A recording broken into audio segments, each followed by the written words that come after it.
लिए काफ़ी दिलचस्प मालूमात थी कि उनका कलाम शाया हुआ है। शेर व शायरी का शौक था, खुद पढ़ती थी कितना और खुद से पढ़ती थी, स्कूल तो कभी गई नहीं थी। आज हमें पता चला कि वो अंग्रेज़ी चूँकि उनकी कमज़ोर थी और सेल्फ टॉट थी, तो अंग्रेज़ी किताबें पढ़ के उन्होंने अंग्रेज़ी बोला, बेहतरीन अंग्रेज़ी बोलती थी। तो सिर्फ उनके बारे में बेकार की बातें बताएं जिनसे हमारा कोई ताल्लुक नहीं है। इतना अच्छा लिखती नहीं, हो सकता है कोई म्यूजिकल फिल्म लिख देती, म्यूजिक भी जानती थी बहुत अच्छा, क्या मालूम अगर जिंदा रहती तो कितनी कितनी सलाहियतें थी उनके अंदर, उनके साथ ही तब।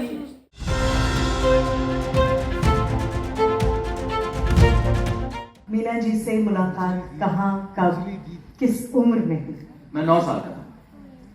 एक फिल्म के सिलसिले में उस फिल्म के प्रोड्यूसर बहुत ही फेमस सिंगर और म्यूजिक डायरेक्टर हेमंत कुमार साहब, वो प्रोड्यूसर थे। तो वो आए घर पे और उन्होंने कहा कि सचिन को हम अपनी फिल्म में लेना चाहते हैं। फिल्म का नाम है मजली दीदी और निर्देशक हैं ऋषिकेश मुखर्जी। उस वक्त जो मुझे रोल ऑफर किया गया था वो मीना जी के बेटे का रोल था। एक रईस खानदान में पैदा हुआ एक लड़का जो 9 साल का है।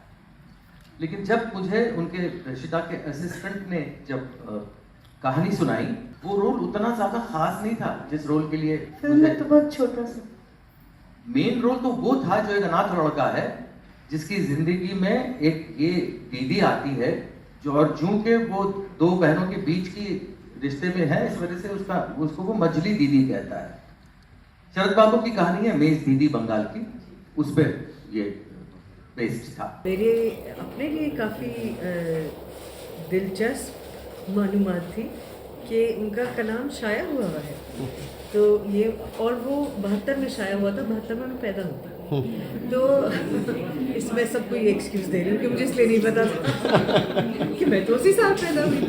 लेकिन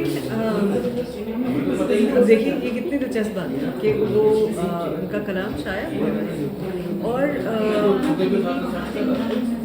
कलाम चाहे जैसा भी हो, अहम बात यह है कि उन्होंने एक बहुत मुश्किल सिन्फ को चुना अपने इजहार के लिए। नस्र भी कर सकती थी, ऐसे ही लिख सकती थी, मज़ामीन लिख सकती थी, लेकिन उन्होंने ये सिर्फ रियाजत मांगती है, मेहनत मांगती है।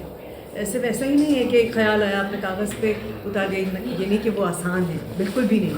लेकिन मैं कहूँ कि एक ऐसी सिर्फ चुनना जिसका बहुत रियाजत है।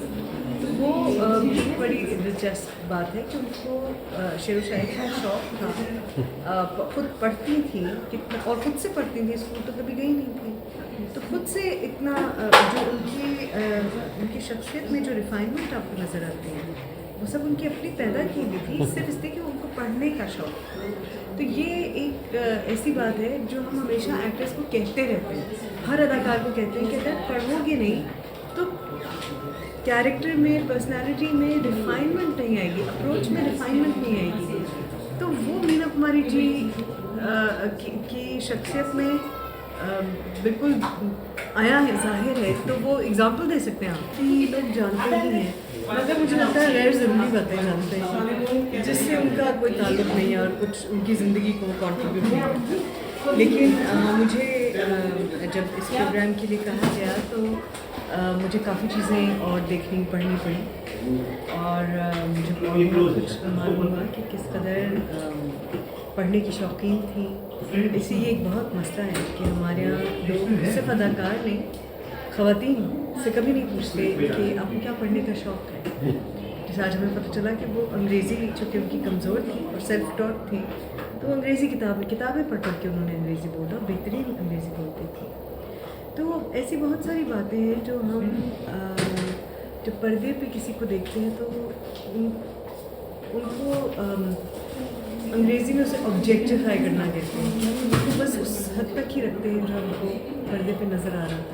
एक जीता जागता इंसान है, उसकी ज़िंदगी कितने पहलू हैं, कितनी परतें हैं, शख्सियत की है, कितनी और दिलचस्प बातें हैं जो शायद हमारे भी काम आ सकती हैं। लेकिन हमें बेकार सिर्फ उनके बारे में बेकार की बातें बताएं जिनसे हमारा कोई ताल्लुक नहीं है।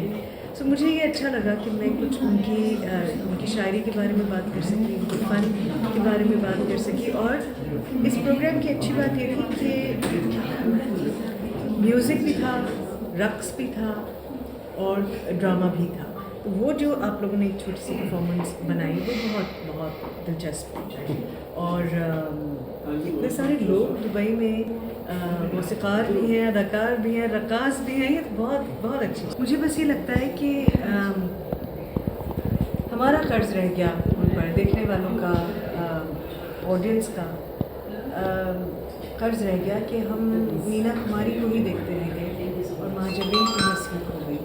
तो वो भी ज़िंदा रहती, और ये जो हम शख्सियत में दरार डालते हैं कि ये पर्दे की शख्सियत है, ये कोई और इंसान है, जो अदाकार है कोई और इंसान है, ये उसका जीता जागता सबूत है कि उसका क्या नुकसान अदाकार उठाता है। सो हमारा ये कर्ज रह गया शायद। सचिन साहब से यही कह रही थी कि किस कदर अफसोस की बात है कि अगर आज होती तो जाने क्या क्या कर चुकी होती, हो सकता है हिदायतकारा होती, जितना अच्छा लिखती थी हो सकता है कोई म्यूज़िकल फिल्म लिख देती, म्यूज़िक भी जानती थी बहुत अच्छा। जिस तरह पढ़ी है उन्होंने अपनी शायरी, वो भी बहुत खूबसूरत पढ़ी है।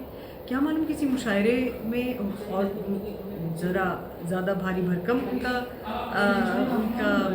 मजमुआ हो जाता, क्या मालूम अगर ज़िंदा रहती तो कितनी कितनी सलाहियतें थी उनके अंदर, उनके साथ ही तब